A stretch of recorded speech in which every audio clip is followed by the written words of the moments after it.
Long time ago, when the drums of the Igbo land beat through the night and the air carried the smell of firewood and palm wine, there lived a mighty warrior named Dike. His name was known across the hills and rivers. People told stories of how he could stand against 10 men and still return without a scratch. But time, like the slow river, does not stop.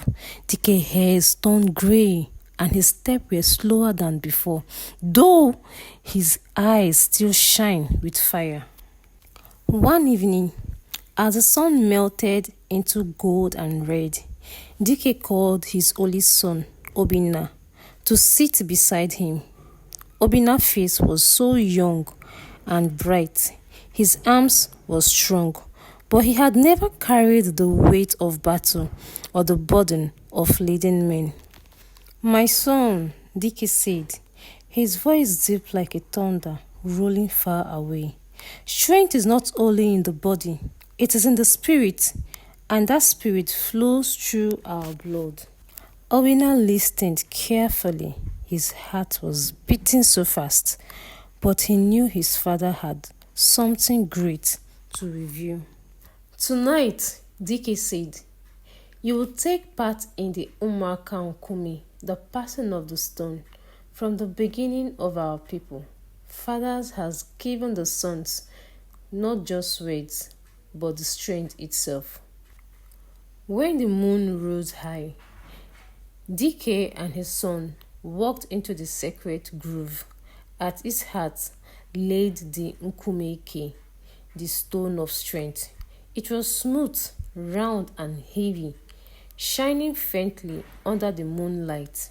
Elders whisper that the only blood of a warrior could move it. "Place your hand under it," Dike commanded Obinna smoothly. "Do not fear its weight. You're not lifting it alone. Every ancestor is with you." Obinna bent, wrapped his fingers around the cold stone and pulled it. It could not move. His arm shook and his back ached. That doubt crept into his mind. "Listen to me, my son," Dike once said again. "Close your eyes. Feel the fire of those who came before you. Their courage is yours. Their strength is yours." Obinna shut his eyes. His breath was so deep. In the silence of the night, he heard whispers, voices of men and women long ago, voices very strong and warm. "We are with you." A sparkle lit inside him. With a high shout, Obinna lifted the Nkumike high into the air. The elders clapped, women danced, children sang. Dike placed his hand on his son's shoulder. "Remember," he said, smiling with pride, "true strength is not just in the body, but in the heart and in wisdom." From that night, Obinna became a warrior. The first trial came when strange riders entered the land, seeking to steal yam and palm oil from the farms. They carried sharp spears and loud voices, hoping to scare the people. But Obinna stood tall. With the Nkumike memories burning in his chest, he gathered the young men of the village. "Do not fear them," he said. "The strength of our fathers lives in us." When the riders came, the splash was loud, but Obinna's courage was louder. He did not fight with anger, but with calm strength. He led men with skills, blocking the riders' paths, protecting the farms, and sending the strangers back across the river. That night, the villagers sang his name. But this was only the beginning. Years back, a great drought struck the Igbo land.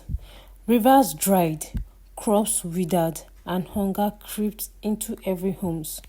Many villagers argued over food and water. Some fought and some gave up. But Obinna did not. He remembered his father's words. Strength is also wisdom. He traveled far into a thick forest and found hidden streams, where clear water still ran. With patience, he built new channels, guiding the water back to the thirsty field.